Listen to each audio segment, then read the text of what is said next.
Mill tried to steal my house using a fake lawyer. She had no idea I'm a real one until it was too late.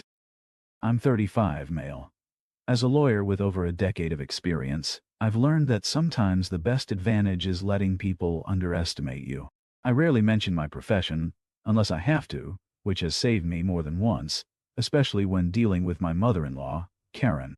From day one, Karen and I were like oil and water.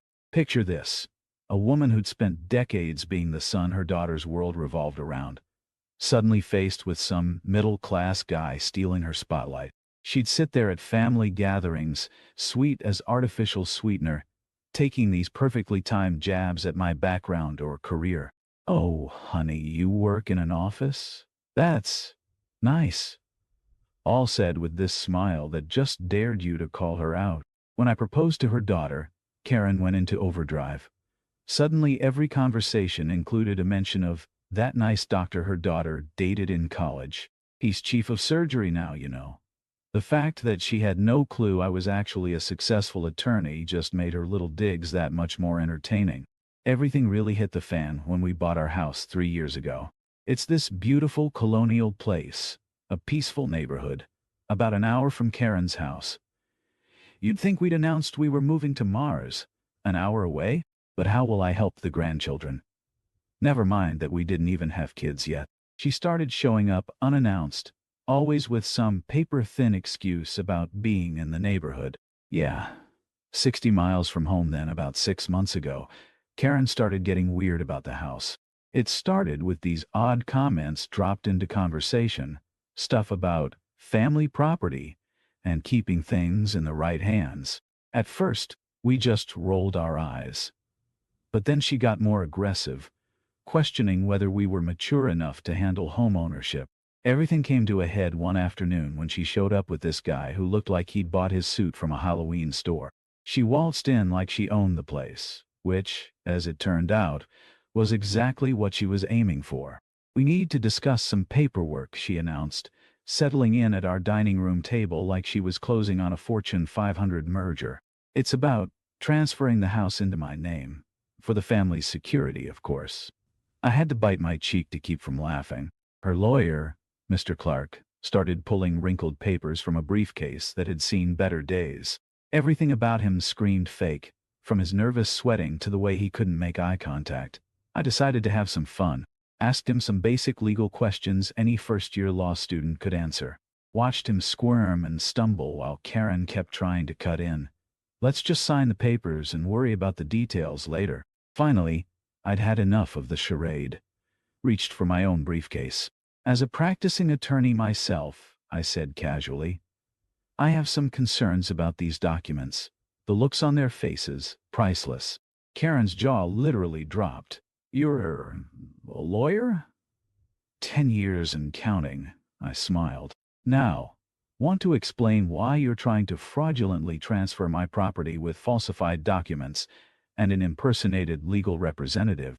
The documents were a joke, wrong terminology, missing clauses, spelling errors everywhere. But I had more. "I've got records of all your unauthorized property inquiries, Karen." "Oh, and those emails you sent from your work account about forging documents?" Not very subtle. That's when she switched tactics, turned to my wife with crocodile tears. "Sweetie, your husband is being unreasonable. This is about family." My wife, who'd been quiet until then, finally spoke up. "No, Mom, this is about control, and it stops now." I laid out exactly how much trouble they were in, and Mr. Clark practically sprinted for the door. Karen tried to bluff and bluster, but I shut it down. "I've already contacted the authorities. The title inquiries alone could mean criminal charges. But I'm willing to keep this quiet if you drop it and stay out of our lives." The aftermath was something else. I filed a complaint against Mr. Clark with the Bar Association. Turns out he was her tennis instructor's brother-in-law who'd taken a few law classes before dropping out. He quickly disappeared from the picture, likely to avoid further legal trouble. I also worked with a title protection service to ensure Karen couldn't make any future claims on our house. Karen unsurprisingly tried to retaliate. She spread rumors among family members, claiming I was destroying the family, and turning my wife against her. Most of them saw through her lies, but a few called to ask what was going on. I calmly explained the situation, and once they heard the full story, they were firmly on our side. The most satisfying moment came a month later, when I received a letter from Karen's workplace. Karen lost her job when they found out she'd been using company resources for her scheme. Many of them, especially those who had already been burned by her manipulative ways, began distancing themselves. She went from being the self-proclaimed matriarch to a pariah almost overnight.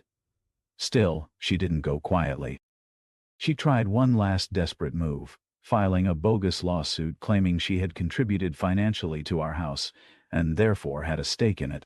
The irony of her baseless claim wasn't lost on me. When the court date arrived, Karen struts in wearing what I can only describe as her power suit, accompanied by a lawyer who, while slightly more polished than Mr. Clark, still gave off distinct ambulance chaser vibes.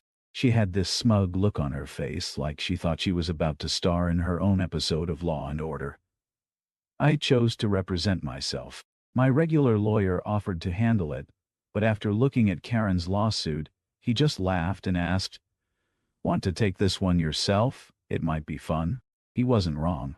The judge was this no-nonsense woman in her 60s who looked like she'd seen every trick in the book. The moment Karen's team started their opening statement, I could see the judge's expression shift from professional neutrality to barely concealed irritation. Karen's lawyer tried to spin this elaborate tale about how she'd been intimately involved in our home purchase. According to him, she had made substantial contributions to the down payment and had an unofficial agreement about partial ownership. He threw around a lot of legal jargon, clearly trying to compensate for the lack of actual evidence. When it was my turn to cross-examine Karen, that's when things got really interesting. "Mrs. Karen," I started, keeping my tone perfectly professional, "could you please specify the exact amounts you contributed to the house purchase?" She shifted in her seat. "Well, it was several substantial amounts over time. Could you provide the specific dates and amounts?" "I didn't keep records. These were family arrangements." "I see. And how were these contributions made? Check? Wire transfer? Cash?" "It was more of an understanding between family members." "An understanding," I repeated, letting that hang in the air. "So, you're asking the court to believe you contributed to a six-figure property purchase without keeping a single receipt, bank statement, or written agreement." The judge was actually taking notes at this point, none of them favorable to Karen's case. I then pulled out my evidence, complete documentation of our home purchase, including all sources of funds. Bank statements showing every penny came from our accounts. The unauthorized title inquiries Karen had made. The fraudulent documents from her previous attempt with Mr. Clark. And just for good measure, the complaint was filed with the Bar Association about her fake lawyer scheme. "Your Honor," I concluded, "what we have here isn't just a baseless claim. It's part of a pattern of attempted fraud and harassment, as evidenced by these documents." Karen's lawyer tried to object, but his heart wasn't in it. He knew they were sinking. The judge took off her glasses and looked directly at Karen. "Mrs. Karen, in my 30 years on the bench, I've seen a lot of frivolous lawsuits. But this," she shook her head, "this is exceptional in its complete lack of merit. Not only is there no evidence to support your claim, but there is substantial evidence of previous attempts to fraudulently obtain this property." The judge dismissed the case with prejudice and ordered Karen to pay all legal fees. She even recommended that Karen seek legal counsel about potential consequences for filing false claims. As we left the courthouse, Karen looked like she'd swallowed a lemon. She tried to maintain her dignity, but it's hard to look haughty when you've just been dressed down by a judge in open court. She shot me this venomous glare, but I just smiled and wished her a nice day. In the weeks that followed, Karen retreated into obscurity. Without her job or her family's support, she had no leverage left. My wife and I focused on rebuilding our lives without her interference, setting firm boundaries to ensure she couldn't weasel her way back in. The family dynamics shifted dramatically. Once everyone heard what she'd tried to pull, years of similar stories came out. Attempts to control her sister's inheritance, trying to get power of attorney over their father's estate. She'd been pulling this stuff for years, just never got caught so blatantly before. These days, we keep Karen at arm's length. My wife isn't ready to cut contact completely, but we have strict boundaries. No unannounced visits, no financial discussions, and any manipulation gets shut down immediately. Looking back, I'm actually grateful it happened. My wife finally stood up to years of manipulation, and we came out stronger. Our house isn't just a home anymore. It's a symbol of standing our ground. And here's my advice. When dealing with manipulative family members, don't back down. These people thrive on intimidation, but they crumble when faced with facts and firm boundaries. Sometimes the best defense is letting them think they've got the upper hand, right until the moment they realize they never stood a chance.